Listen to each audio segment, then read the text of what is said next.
Hey there, Chief Meteorologist Nick Jansen, taping this on Wednesday afternoon, and with that previous update, I talked about maybe the potential of some first alert days for this upcoming Sunday and next Monday, and things still look pretty prominent for some thunderstorm activity across a lot of the upper Midwest on Sunday, and then maybe a swath of severe weather across the central portion of the United States on Monday. Make sure to hit that like and subscribe button here on YouTube, as we're trying to grow our brand a little bit on YouTube, and it's very important to help us out as we continue to make some of these long-form forecast discussion videos for you. So let's dive into it here, as we are issuing those first alert days for Sunday and Monday.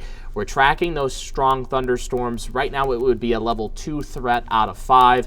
And really all modes of severe weather are in play, so wind, hail, and can't rule out some tornadoes in the upper Midwest. Really looking at that I-90 corridor maybe being impacted with some supercells and eventually a linear line of storms on Monday. So looking at that threat on Sunday, and if we're looking at both days, Sunday and Monday, I think Monday is probably a little bit more widespread in terms of our severe weather activity. So just looking at Sunday, this is from the Storm Prediction Center, and I talked about it yesterday that I thought this risk would be pushed a little farther to the north. It has been essentially up to the I-94 corridor, so this includes all of the KTTC region and really puts Iowa in that highlighted risk here of isolated strong to severe thunderstorms. That would be a slight risk for Sunday, and that's really looking Sunday late afternoon and getting into the evening hours. Looking at that NSSL research along with the SPC, I think I would agree with where the probability is highlighting the highest likelihood of strong thunderstorms kind of through probably Nebraska, getting into Kansas, and then really looking at eastern Nebraska and western Iowa for maybe some really strong thunderstorms. And we're kind of on that northern fringe on Sundays. We kind of have to wait and see how strong storms will be, if they continue to develop out in front of the leading edge or whatnot on Sunday. So I think Sunday right now, this far out, 5 days out still, maybe a little bit more of a conditional threat than, say, Monday. So let's just look at the upper level winds here on Sunday, and what is happening is it's same type of setup as the previous update. We have this trough that is digging in out to the west, and then out in front of that you can see these little tiny notches in those isobars.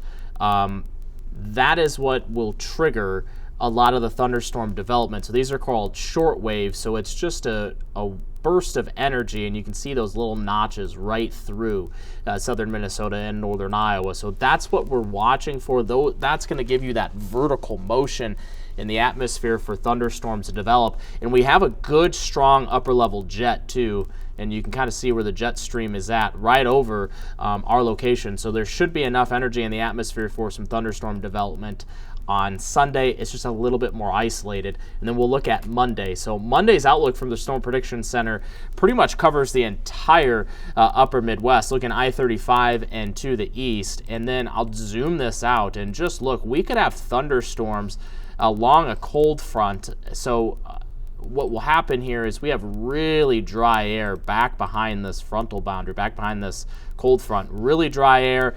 Out in front of it, though, is really rich in moist air. So we'll have dew points out in this region, maybe approaching the upper 60s and low 70s on Monday. So a lot of juice for these thunderstorms along the front to at least tap into for activity coming up on Monday. So that's kind of Monday's outlook, and Monday I'm a little bit more concerned with Monday right now with how things are kind of shaping up at, and you can see the total severe probability a little higher, closer towards about that I-35 corridor.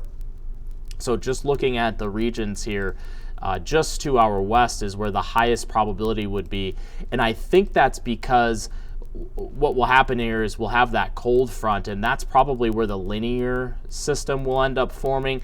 Out in front of that cold front, though, we could have some discrete supercells that could end up potentially forming in some locations. So here's a look at the jet stream. This is now looking at Monday, and you can see how aggressive the jet stream is here across portions of northwest Iowa, getting into south central Minnesota. Very aggressive jet stream and a jet streak. So a lot of energy in the atmosphere. And then just look at our dew points, and you can see the front then out to the west here. So the frontal boundary back behind it, we have dew points in the 40s and 30s in some locations. Out in front of it, look at all of this warm, moist air. We have dew points in the 70s and then some 60s in some locations. So upper 60s, that's a lot of juice for thunderstorms to feed off of for Monday. So you definitely want to be weather aware, not just Sunday afternoon and evening, but I am pretty concerned about what we're seeing, at least with the latest model data for Monday. So just wrapping things up, Sunday's threat locally in the upper Midwest, probably some isolated supercells. We're looking at our strongest storms out to the west. So we're looking probably eastern Nebraska and western Iowa for that primary threat. And again, this will continue to change here as we get more data and our high resolution models start to come in by Saturday, by late Friday and into Saturday. Monday's threat, I think it's a little bit more scattered because there will be a frontal boundary. The cold front will move through, so you have the clash of the warm, moist, and cold, dry air. So scattered, strong thunderstorms, supercells, and we could have a bowing line along that cold front. So you could have some discrete supercells out in front of the front, and then eventually that line catches up and you have a bowing segment with damaging wind and hail. And yes, tornadoes will be possible, probably both Sunday and again on Monday. Right now, taping this on Wednesday, Monday would probably be our primary threat for everyone to see some scattered strong storms. So that 10-day forecast, those high temperatures into the 80s Friday, and again on Saturday, upper 70s, low 80s on Sunday and on Monday with those first alert days. So make sure to be weather aware. Also hit that subscribe button on the corner of your screen too. We'll continue to bring updates here throughout this week.